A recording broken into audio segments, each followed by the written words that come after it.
back in the day you were out to change the world, maybe? Are you still out to change the world? And if so, what are the new rules?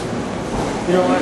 The one thing about DEVO is we're about what we were about when we first started, which you know, we weren't trendy and we weren't locked into time. We weren't, you know, like a retro band.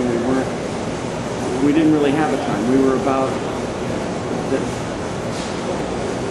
being anti-stupidity and pro-information, and I think that still holds true.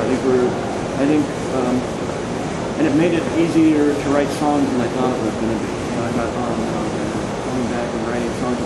I write songs all the time for film and TV and for other people, but to write songs for DEVO again is going to be strange. And then we started writing things, and it's like, you know what? It sounds like it's from the same people. So, you know.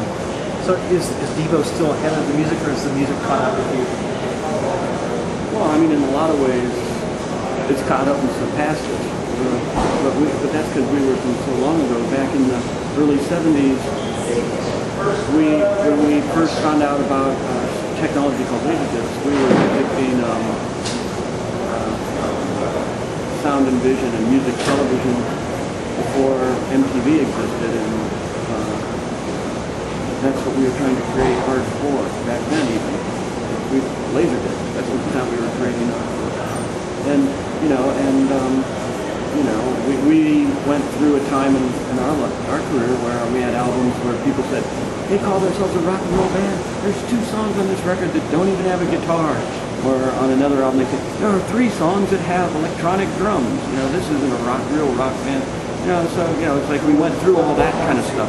And so in a lot of ways, you know, music is much more sophisticated than it was back then as far as the palette that you can work with and the range of styles and ideas. So I mean, you know, in some ways it's like there's kids out there doing really crazy shit. It's like beyond what we were doing from a technology standpoint.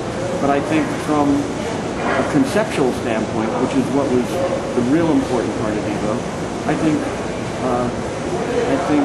there aren't enough people that have great messages behind what they're doing.